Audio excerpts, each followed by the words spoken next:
Hello mga Karabapaps, magandang araw sa inyo lahat. Um, Share ko lang sa inyo yung aking experience dito sa aking motor. So, ang problema rito sa motor na to mga pre, kapag naka-experience kayo ng ang motor ninyo sobra ng init, may problema na yan. Tapos ang paghatak niya is sobrang hina na halos ayaw na umandar, may problema na yan. So dito pinatingin ko sa mekaniko tong aking motor. So sabi ko sa kanya baka clutch lining at saka sabi ko matagal mag-arangkada at saka sobrang bagal, ang hina ng hatak lalo na pagpaang. So ngayon, yun nga, sinabi niya, nabuksan namin, ito nga siya. Sabi niya, clutch lining talaga.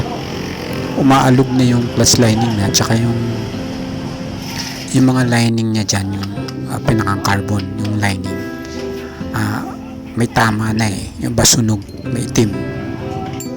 So ngayon, ito nga, papalitan namin siya. Ayan, ito binabaklas namin. Actually, hindi lang ito, isang beses na pinagpalit namin ito ng clutch lining. Siguro tatlong beses na akong magpalit ng clutch lining. Kasi nga na to 6 years. In 6 years, tatlong beses pa lang. Ito ang mabilis masira dito sa ganitong enduro na bike. Mahina yung clutch lining niya. So lalo na pagka yung natatraffic na ako, syempre naka-clutch ka, nakahinto, mabilis ang init niya, umiinit talaga. Tsaka parang hindi siya pwede sa mga traffic. So kailangan pag diretso arangkada na, hindi kagaya ng mga city bike na talagang pang city talaga. Ayun, kahit naka-stuck yung clutch lining mo dyan, hindi yan iinit agad. Itong mga pang enduro, hindi kasi ito pang city bike Pero ito naman, ang bike ko naman ito on and off road Pero siyempre mas lamang pa rin yung off road, yung pang bundok. Kaya pag sa city kasi, pag matagal ka naka-clutch, yun umiinit na siya. Umiinit na. Kasi siyempre pag naka-clutch ko, umiikot pa rin yung makina niyan. So ang ginagawa ko na lang, yung neutral ko na lang. Para maiwasan ko yung init. So ayan nga, clutch lining. At saka isa pa mga tol, mabilis siyang matuyuan ng ng langis. Kasi yung suspect ko dito, yung mga butas-butas ng makina niya, mga maliliit na butas, hindi na makapasok yung langis doon. Lalo na pag ang gamit mong langis ay yung regular or semi-synthetic. Ayan, hihirapan na makapasok, lalo na pag luma na yung makina mo. So, hindi siya makapasok. Mas maganda kung paluma na yung motor nyo, gumamit na kayo ng ng polysynthetic na. Kasi yung polysynthetic parang tubig na yun. So papasok na sa doon sa mga pinakambutas-butas ng makina mo. Hindi yung advice ng mekaniko. Ewan ko lang sa ibang bike pero sa akin ito sa XR ko, ganun yung ginagawa ko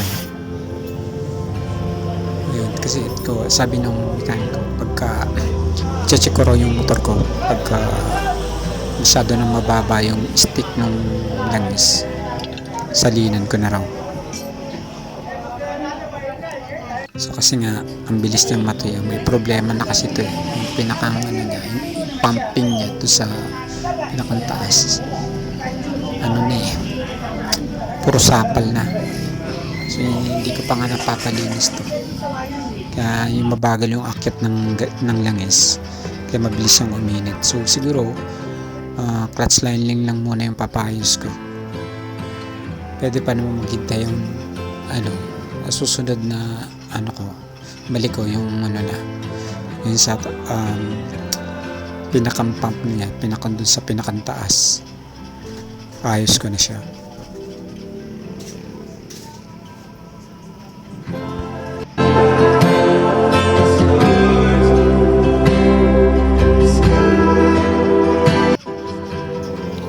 So, yun nga mga rapapaps, pagka ano, nararamdaman nyo na yung motor nyo na mahina na yung batak at saka sumusobra na yung init, kahit na malapit lang yung tinakbo ng motor nyo, mainit agad. So, meron na yung problema.